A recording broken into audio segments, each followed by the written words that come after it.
గిరిజనుల పైన చేసిన వ్యాఖ్యలు ఈ రోజు దుమారం రేపుతున్నాయి. ముఖ్యంగా విజయ్ దేవరకొండ పైన అంటే గతంలోని రెట్రో ప్రమోషన్స్‌లో భాగంగా ఆయన స్టేజ్ పైన మాట్లాడిన మాటలు ఏవైతే ఉన్నాయో, ఇటు గిరిజనులకి అభ్యంతరకరంగా ఉన్నాయి. ఈ విధంగా మాట్లాడడం కరెక్ట్ కాదు అని చెప్పి అతని పైన రాయదుర్గంలోని ఎస్సీ, ఎస్టీ అట్రాసిటీ కేసెస్ కూడా నమోదవడం జరిగింది.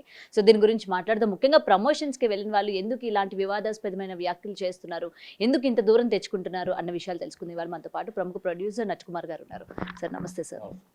సో ఇది ఫస్ట్ టైం అనుకోకూడదు సార్. ఎందుకంటే గతంలో కూడా చాలా మూవీ ప్రమోషన్స్, ప్రీ రిలీజ్ ఈవెంట్స్‌లోని గెస్ట్‌లుగా వచ్చిన వాళ్ళు కావచ్చు, లేకపోతే ప్రొడ్యూసర్స్, డైరెక్టర్స్ ఎవరైనా సరే మనం ఏం మాట్లాడుతున్నాం అనేది కూడా కొంచెం కూడా అవగాహన లేకుండా టంగ్ స్లిప్ అయిపోయి మాట్లాడడం, తర్వాత సారీలు చెప్పడం. సో ఇలాంటి వాటిని మనం ఎలా చూడొచ్చంటారు? ముఖ్యంగా విజయ్ దేవరకొండ చేసిన వ్యాఖ్యల్ని మనం ఏ విధంగా చూడొచ్చు? విజయ్ దేవరకొండకి ఇదేం కొత్త కాదుగా. 'లైగర్' దాంట్లో నా తండ్రి ఎవరో తెలీదు, నా తండ్రి ఎవరో తెలీదు, ఇంతమంది జనాలు వచ్చిండ్రు అంటే ఫస్ట్ మాట్లాడేటప్పుడు అది సమాజంలో తప్పు అంటారా కాదంటారా అని తెలుసుకోగల. ఫస్ట్ విజయ్ దేవరకొండ తెలుసుకోగలగాలి. ఇది విజయ్ దేవరకొండది ఇదేం ఫస్ట్ కాదు. So many times tongue slip అయ్యాడు. అంటే ఆయన ఏమనుకుంటున్నాడంటే ఆయనకని స్టార్డమ్, నేను పెద్ద సెలబ్రిటీని, నేను తెలంగాణకే ఒక పెద్ద హీరోని అని అనుకుంటున్నాడు. It's not correct. మనం మాట్లాడేటప్పుడు ఎదుటి వాళ్ళు ఇబ్బంది పడతారు, ఎదుటి వాళ్ళు కులాలను మనం మాట్లాడకూడదు, ఎదుటి కులాలను కించపరచకూడదు, ఎదుటి మతాలను కించపరచకూడదు అని ఫస్ట్ తెలుసుకోగలగాలి. ఫస్ట్ మనం స్టార్డమ్ అయిపోయామంటే ఎదిగిన కొలిది ఒదుగుండాలి. చిరంజీవి గారిని చూడమనండి, చిరంజీవి గారిని చూడమని, రామ్ చరణ్ గారిని చూడమనండి, వాళ్ళందరినీ ఒక్కసారి చూసి నేర్చుకోమనండి. ఎందుకంటే వాళ్ళు ఎదుగుతున్న కొలిది ఒదుగుంటారు. ఎక్కడైనా మనం మాట్లాడాము అంటే, ఇప్పుడు ఒక సెలబ్రిటీ అంటే మీకంటే ఒక ఫ్యాన్ ఫాలోయింగ్ ఉంది. మీరు మాట్లాడే మాట చాలా ఆచితూచి మాట్లాడాలి. మైక్ ముందు మాట్లాడాలంటే ఒక్కటికి 2 సార్లు ఆలోచించి మాట్లాడాలి.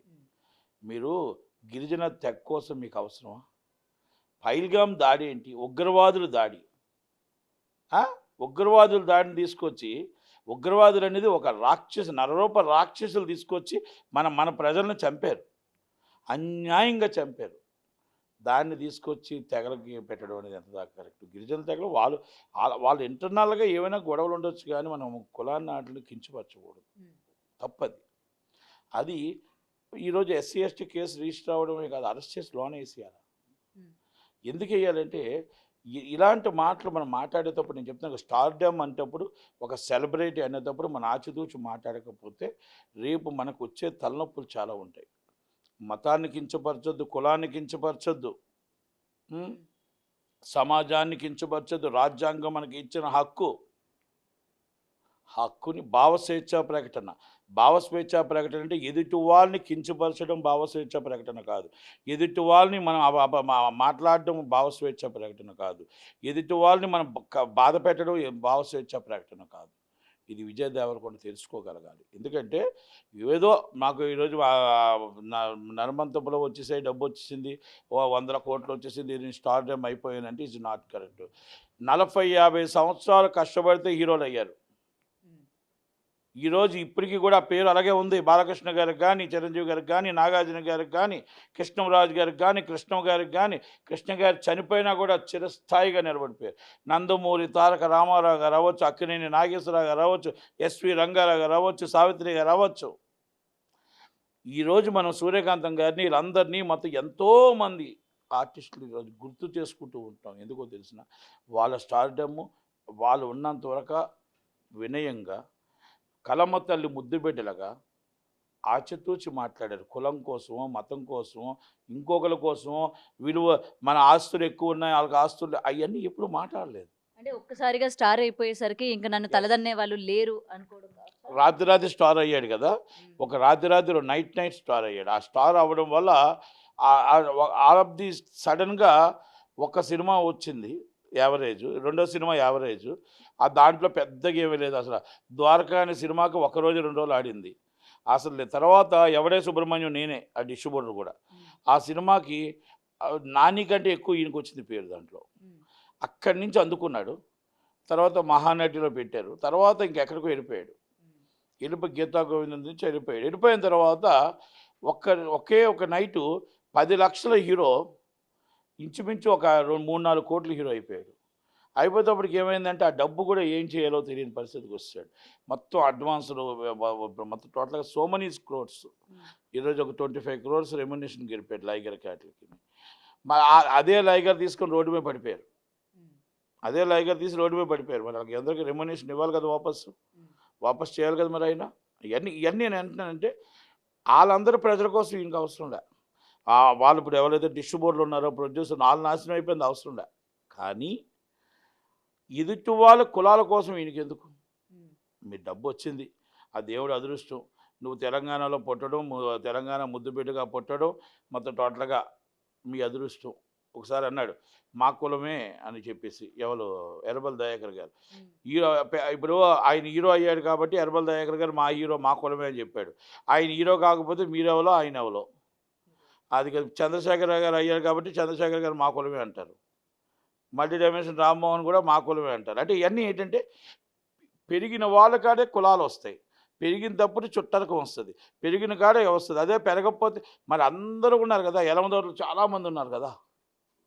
కానీ ఎర్రబెల్లి దయాకర్ గారు ఆయనే మా కులం అని చెప్పాడు. మరి తెక్కమాలు ఉంటారు కదా. అంటే నేను ఎందుకు అంటున్నానంటే ఇవన్నీ మనం అర్థం చేసుకోగలగాల. మీకు టాప్ లెవెల్లో వచ్చారు, మీరు టాప్ లెవెల్లో వచ్చారు, అది నిలబెట్టుకోగలగాలి. ఎదుటి కులం కోసం మనం దూషించకూడదు, ఎదుటి కులం కోసం మనం మాట్లాడకూడదు, ఎదుటి కులం కోసం మనం ఇబ్బంది పెట్టకూడదు. మీరు పెరిగారు కాబట్టి దయాకర్ గారు మా కులమే మా ఓడి అని అన్నారు. మీరు ఎదగకపోతే ఆయన ఎవరో మీరెవరో కదా. అందుకనే చెప్తాను మనం ఎప్పుడు కూడా ఎదుటి కులాన్ని కించపరచొద్దు. విజయ్ దేవరకొండ గారు ఇమ్మీడియట్లీ క్షమాపణ చెప్పాలా. ఎవరు తప్పు చేస్తే రాజ్యాంగం చట్టం ప్రకారం కేసు రిజిస్టర్ అవుద్ది, అది ఎదుర్కోక తప్పదు, యాజ్ బర్లా ఎదుర్కోక తప్పదు. కానీ ఇది ఎన్నోసార్లు ఇలా మాట్లాడడం కూడా కరెక్ట్ కాదేమో. ఎందుకంటే ఇలా మాట్లాడి వన్స్ కేసు ఫైల్ అయిన తర్వాత వెంటనే ఆ యొక్క మతాల గురించి కావచ్చు, లేకపోతే కులాల గురించి కావచ్చు, వెంటనే బయటకు వచ్చి సారీ చెప్పిన వెంటనే అక్కడ అది సద్దుమణిగిపోయి మళ్ళీ ఏదో ఒక ఈవెంట్లో మళ్ళీ సేమ్ రిపీట్ అవుతూ ఉంది. లేదు ఈసారి సీరియస్గానే తీసుకోవాలి. ఎవరికైనా సరే, నాట్ ఓన్లీ వీళ్ళు కాదు, ఎవరు తప్పు చేసినా సీరియస్గానే తీసుకోవాలి. ఇలా మనం ఎదుటి వాళ్ళని కించపరచద్దు. మనం భావస్వజ్ఞ స్వేచ్ఛ అంటే మనం ఎదుటి వాళ్ళని కించపరచమని ఎక్కడ చెప్పలేదు. రాజ్యాంగం ప్రకారం నడుచుకోవాలి, లా ప్రకారం నడుచుకోవాలి, చట్టం ప్రకారం నడుచుకోవాలి. అందుకనే రాజ్యాంగంలో రాసే చట్టం న్యాయం అన్నీ మన లోబడి ఉండాలి. అంతే అంతే తప్ప మనం ఏదో మాట్లాడేస్తే అయిపోద్ది, కరెక్ట్ కాదు. అండ్ సార్ ఇక్కడ విజయ్ దేవరకొండ ఫ్యాన్స్ పర్టికులర్గా ఏదో ఒక మాట తడబాటు వల్ల ఆయన అట్లా అన్నారు, కానీ ఉద్దేశపూర్వకంగా గిరిజనుల్ని అనాలని ఆయన అనలేదు అని చెప్పి సమర్థించుకునే వాళ్ళు ఉన్నారు. ఇప్పుడు ఒక మాట అమ్మా, ఫ్యాన్స్ ఏముంటుంది చెప్పండి. ఇప్పుడు కేసు ఆయన మీద రిజిస్టర్ అయ్యేది, ఫ్యాన్స్ మీద కాదు కదా. వాళ్ళు ఇప్పుడు ఇంకా 4 తిట్లు తిరిగితే మళ్ళీ ఇంకో 2 కేసులు ఆయన మీద అవుతాయి. వీళ్ళకేముంటుంది? ఇప్పుడు కూడా తప్పు జరిగినప్పుడు తప్పని ఒప్పుకోవాలా, దాన్ని ఎలా మనం సర్దిద్దుకోవాలని చూడాలి. అంతే తప్ప దాన్ని ఇంకా కొంచెం మనం ఎక్స్ట్రా చేద్దాం అనుకుంటే ఆయనకి నష్టం అవుతుంది. ఫ్యాన్స్ ఎప్పుడు కూడా హీరోకి నష్టం చేయొద్దు. తప్పు జరిగినప్పుడు దాన్ని రెక్టిఫై చేయాలి. అనలేదు ఆ మాట అనవద్దు అసలు. మీరు కులాలను తీసుకురావడం ఎందుకు? పైల్గామ్ దాడి మనం సమర్థిస్తున్నామా? కాదు కదా. పైల్గామ్ దాడి ఒక విచారకమైన బాధ. ఎందుకంటే ఈరోజు మనం 30 మంది మనం పోగొట్టుకున్నాం. మన సింధూరం అంటే బొట్టు చెరిపేశారు. అలాంటి వాళ్ళని మనం ఇండియాలో ఉంచాలా? కాదు కదా. అలాంటి వాళ్ళు నర్మేధం చేసిన వాళ్ళని చంపాలి. అందుకనే సార్ పాకిస్తాన్ మీద అటాక్ జరిగింది, మన వాళ్ళు అటాక్ చేశారు. అసలు ఆ దాడిని మనం ఇక్కడికి తీసుకురావడం ఎలా కరెక్ట్? ఇది కరెక్ట్ కాదు కదా. అది అంటే కలపడం కరెక్ట్ కాదు. అందుకని నేను ఏమన్నానంటే ప్రతి ఒక్కరు, దేశంలో ఉన్న ప్రతి ఒక్కరు ఖండించాల్సిందే. అది హిందూ, ఆ ముస్లిం, మరి క్రిస్టియన్ కాదు, అందరూ ఖండించవలసిందే పైల్గామ్ దాడి. కనుక ఆ దాడికి వీటికి కలపడం అనేది కరెక్ట్ కాదేమో.